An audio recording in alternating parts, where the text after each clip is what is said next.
Oke, saya izin share screen. Apakah sudah terlihat ya? Belum ya?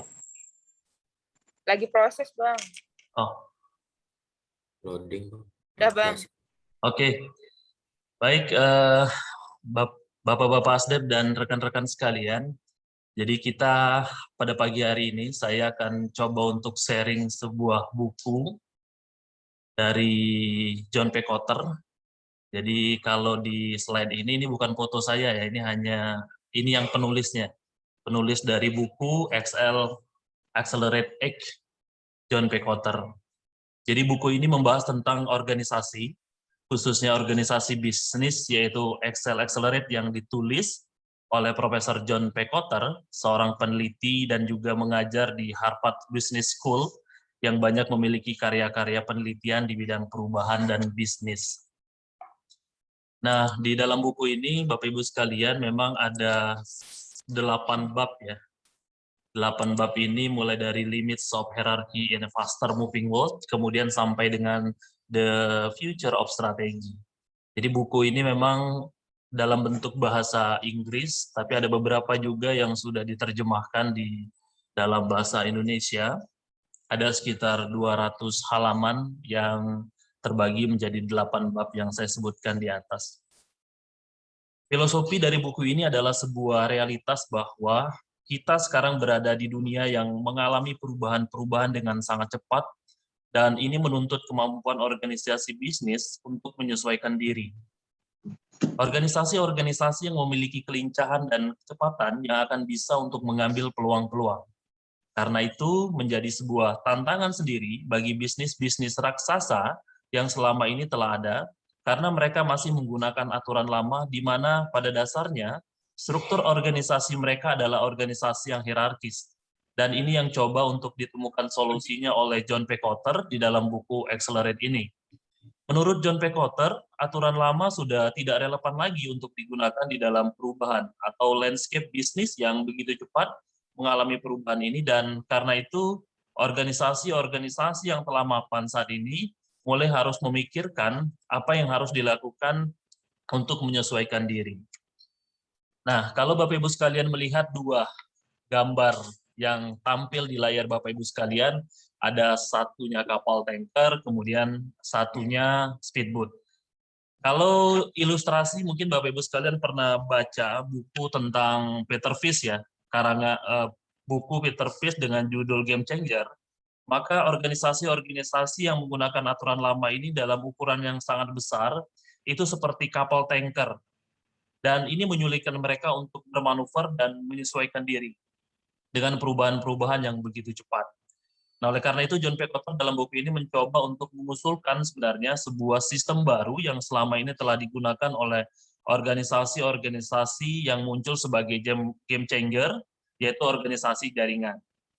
Dengan organisasi model jaringan ini memungkinkan untuk sebuah organisasi melakukan penyesuaian diri dengan sangat cepat seperti sebuah speedboat mampu untuk melakukan akselerasi, mampu untuk melakukan perubahan-perubahan. Nah, Bapak-Ibu sekalian, jadi sebenarnya John P. Kotter ini memberikan gambaran kepada kita semua bahwasanya ketika perusahaan itu raksasa, diibaratkan adalah sebuah kapal tanker, untuk bermanuver, bergerak ke kanan, ke kiri, ke atas, ke bawah, itu sangat susah sekali. Jika dibandingkan dari perusahaan-perusahaan yang kecil seperti digambarkan, seperti speedboat ini, bisa cepat, bisa nyalip, dan lain sebagainya, itu adalah gambaran organisasi bisnis yang ada saat ini. Nah, di dalam buku John P. Kotter ini sebenarnya memberikan gambaran juga kepada kita bahwasanya semua perusahaan itu akan mengalami siklus organisasi jaringan sebenarnya. Ketika dia perusahaan itu masih kecil, pasti mereka menggunakan konsep jaringan. Mereka menggunakan antar bidang, antar visi, antar individu itu dengan sangat cepat. Tapi ketika perusahaan itu sudah mulai besar, bisa dicontohkan saja misalnya BPJS Ketenagakerjaan hari ini adalah perusahaan yang atau badan hukum publik yang sudah sangat besar. Artinya harus ada sebuah combine sebenarnya yang ingin ditawarkan oleh John P. Kotter. Nah, dalam sistem raksasa atau kapal tanker tadi, John P. Kotter itu menggambarkan bahwasanya ada sistem hierarki. Nah, sistem hierarki ini sebenarnya juga tergambarkan sebenarnya di struktur organisasi di BPJS Ketenagakerjaan. Mulai dari ada direktur, kemudian ada deputi, kemudian ada asdep, kemudian ada kepala cabang. Ini adalah sebuah sistem hierarki yang ada saat ini. Karena apa? Karena ini sudah sangat manajerial, sebuah perusahaan sudah bisa dikatakan bisa berjalan karena sistem hierarki ini juga berjalan. Kemudian ini yang dimaksud dengan sistem jaringan. Sistem jaringan ini adalah sistem di mana seorang leader itu bisa memimpin langsung, kemudian membentuk jaringan-jaringan langsung ke bawah. Konsepnya biasanya ini adalah perusahaan-perusahaan yang masih kecil ya. Jadi bukan perusahaan-perusahaan yang besar, karena memang perusahaan-perusahaan ini directnya langsung, pimpinan langsung ke staf, kemudian bisa langsung memberikan arahan, tidak hierarki yang sistemnya misalnya dari seperti kita misalnya dari deputi dulu, deputi ke asdep, asdep baru ke staf. Nah, kalau sistem jaringan ini memberikan gambaran bahwasannya ini sebuah perusahaan itu bisa direct langsung pemimpinnya sehingga bisa bergerak dengan cepat. Nah, John P. Kotter ingin memberikan gambaran bahwasannya ini loh solusi yang ditawarkan oleh John P. Kotter terhadap organisasi-organisasi yang ada saat ini, yaitu sistem hybrid.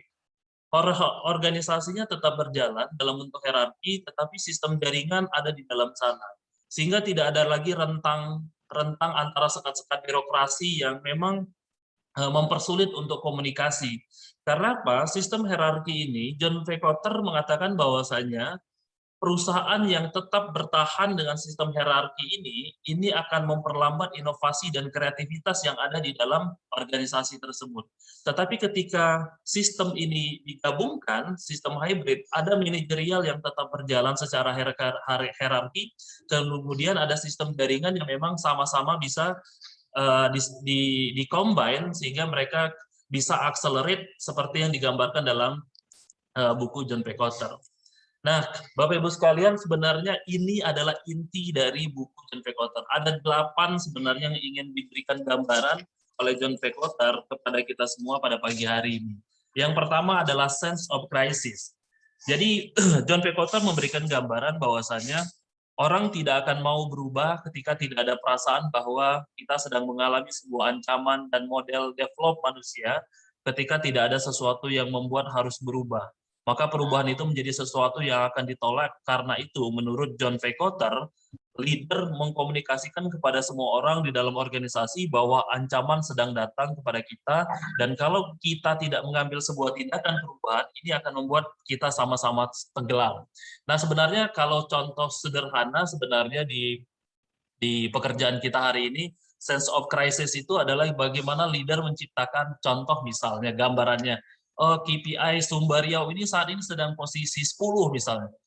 Leader itu menyampaikan kepada seluruh organisasi yang ada di dalamnya adalah ini ada sebuah hal yang harus segera diselesaikan. Ada sebuah krisis yang diciptakan di sana sehingga semua individu-individu yang ada di Kanwil Sumbaria itu bergerak untuk bagaimana berupaya meningkatkan KPI. Itu gambaran sense of crisis.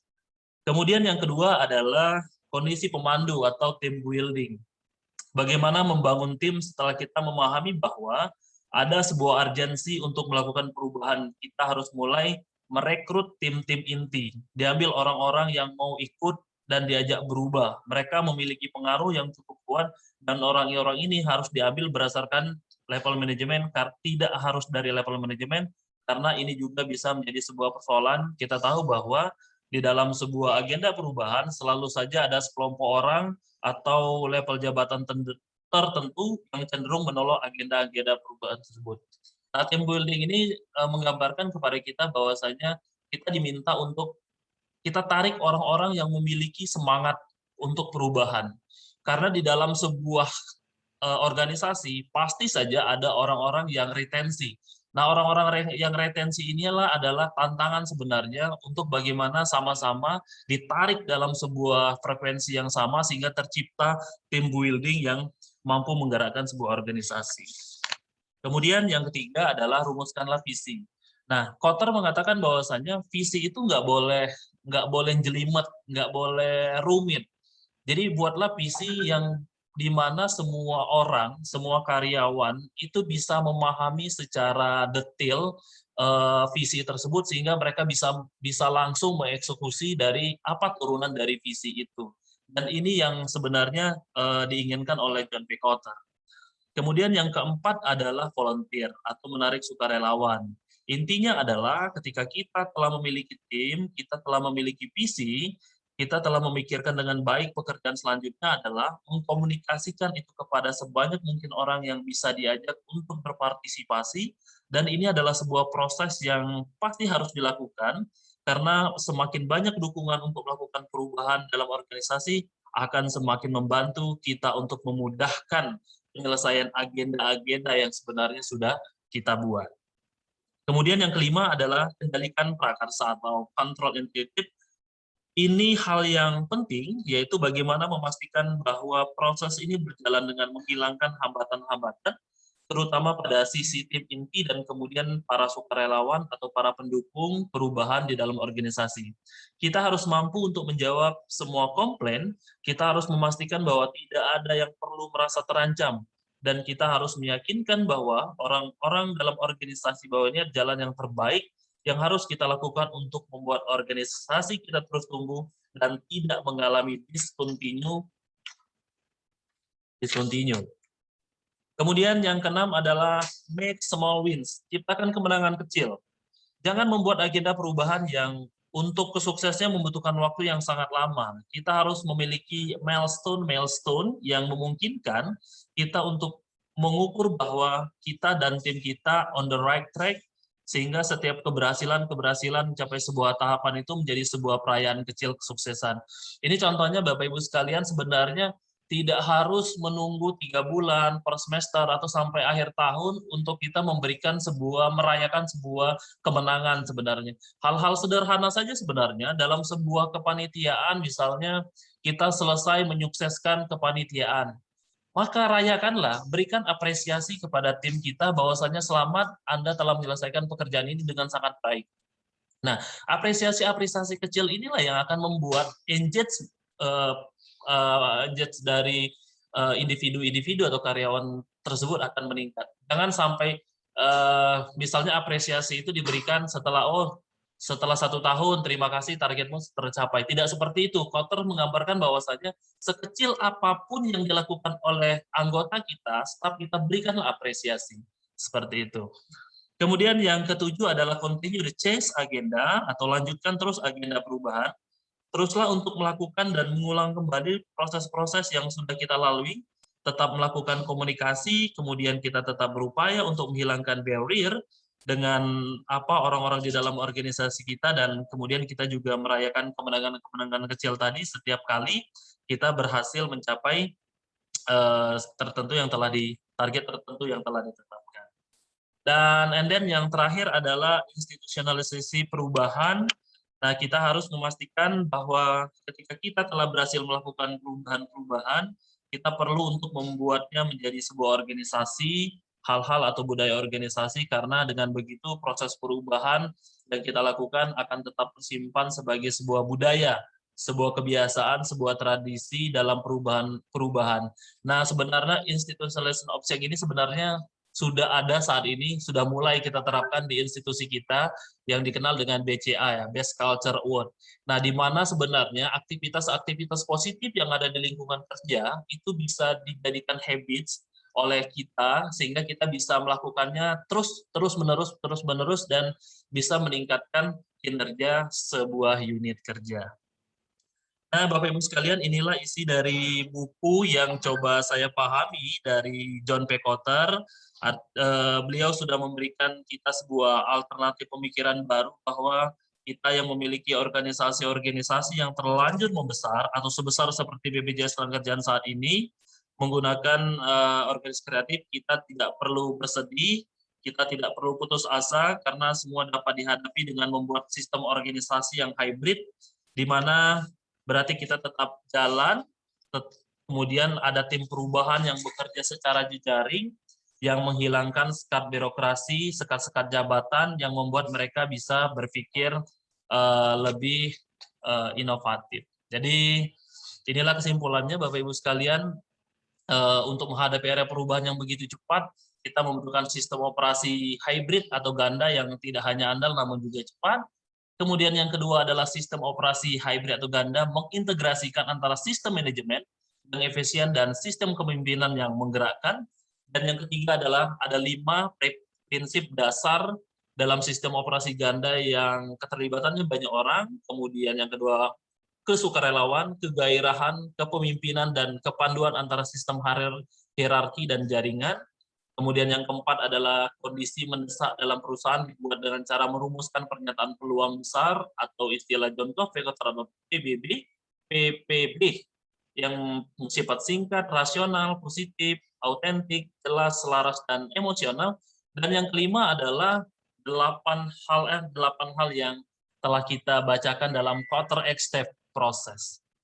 Mungkin itu Bapak Ibu sekalian sharing pada pagi hari ini. Semoga bermanfaat untuk kita semua. Salam kreatif dan inovatif. Terima kasih. Assalamualaikum warahmatullahi wabarakatuh.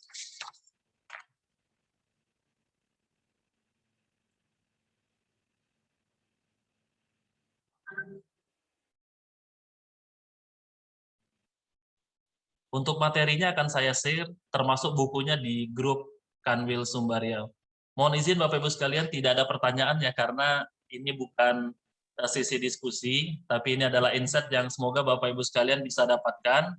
Nanti Bapak Ibu sekalian bisa baca bukunya secara langsung, bisa jadi pemahamannya berbeda dengan saya, karena memang British saya juga agak lemah, jadi ya itu yang bisa saya sampaikan kepada Bapak Ibu sekalian pada pagi hari ini. Terima kasih. Baru mau nanya aku. Terima kasih kepada Bang Niko. Baik, kepada Bapak Ibu sekalian, apabila ada yang ingin diinformasikan, dipersilahkan.